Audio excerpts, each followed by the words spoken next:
பாஜகவுக்கு நெருக்கமாக இருப்பவர் என கூறப்படும் ஜோஹோ நிறுவன தலைவர் ஸ்ரீதர் வேம்புவை அதிமுக முன்னாள் அமைச்சர் செங்கோட்டையன் சந்தித்ததாக தகவல் வெளியாகியுள்ளது.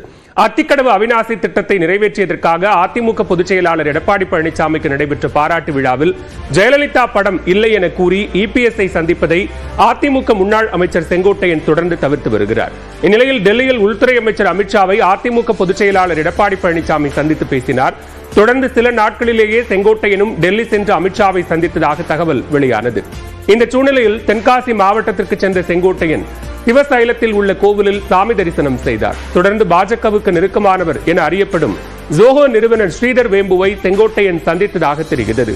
சிவசைலம் அருகே உள்ள கோவிந்தபேரியில் ஸ்ரீதர் வேம்பு வீடு உள்ள நிலையில் அங்கு இந்த சந்திப்பு நடைபெற்றதாக கூறப்படுகிறது. நீட் தேர்விலிருந்து விலக்களிக்கப்படும் என்று உறுதிமொழி அளித்தால்தான் பாஜகவுடன் கூட்டணி என்று கூற தயாரா என்று அதிமுக பொதுச் செயலாளர் எடப்பாடி பழனிசாமிக்கு முதலமைச்சர் மு க ஸ்டாலின் சவால் விடுத்துள்ளார்.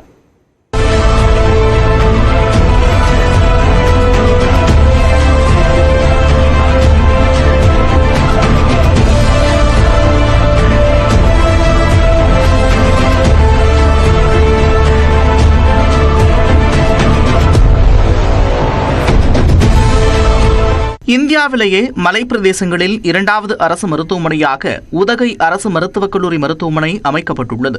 353 கோடி ரூபாய் செலவில் 700 படுக்கைகளுடன் கட்டப்பட்டுள்ள இந்த மருத்துவமனையை பொதுமக்கள் பயன்பாட்டிற்காக முதலமைச்சர் மு க ஸ்டாலின் திறந்து வைத்து பார்வையிட்டார்.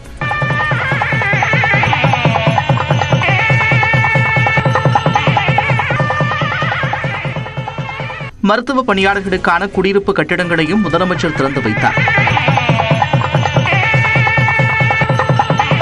முன்னதாக பழங்குடியினரின் பாரம்பரிய நடனத்தை முதலமைச்சர் கண்டுகளித்தார்.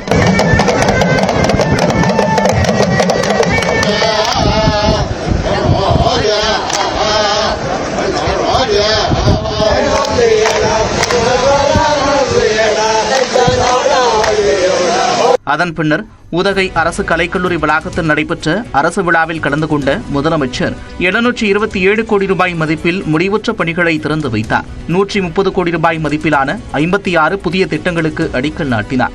15,634 பயனாளிகளுக்கு நலத்திட்ட உதவிகளை அவர் வழங்கினார். நிகழ்ச்சியில் பேசிய முதலமைச்சர், நீலகிரி மாவட்டத்தில் சொந்தமாக வீடு இல்லாத ஏழை எளிய மக்களுக்காக கூடலூரில் 26 கோடியே 6 லட்சம் ரூபாய் செலவில் 300 வீடுகள் கொண்ட புதிய கலைஞர் நகர் அமைக்கப்படும் என்று அறிவித்தார். உதகை நிகழ்ச்சியில் கலந்து கொள்வதால் பிரதமர் பங்கேற்கும் விழாவிற்கு செல்ல முடியவில்லை என்று கூறிய முதலமைச்சர், தொகுதி மறுசீரமைப்பால் தமிழ்நாட்டிற்கு பாதிப்பு வராது என்று வாக்குறுதியளிக்க வேண்டும் என்றும் பிரதமர் மோடியை கேட்டுக் கொண்டார். தென் மாநிலங்கள் உள்ளிட்ட மக்கள் தொகையை கட்டுப்படுத்தின மாநிலங்களோட தொகுதி விழுக்காடு குறையாது என்கிற உறுதிமொழியை தமிழ்நாட்டு மண்ணில் நின்று நீங்க வழங்கணும். அதுக்கான அரசியலமைப்பு சட்ட திருத்தத்தை நாடாளுமன்றத்திலையும் நிறைவேற்றணும். இது ஏதோ வெறும் தொகுதியோட எண்ணிக்கை பத்தின கவலை மட்டும் இல்ல, இது நம்ம அதிகாரம், உரிமைகள் மற்றும் எதிர்கால நிலங்களை பத்தின கவலை. புதுச்சேரியோடு சேர்த்து 40 எம்பிக்கள் இருக்கும்போது தமிழ்நாட்டின் குரலை நாடாளுமன்றத்தில் நசுக்கிறாங்க. இந்த எண்ணிக்கையும் குறைஞ்சா தமிழ்நாட்டை ஒழிச்சிடுவாங்க, நசுக்கிடுவாங்க.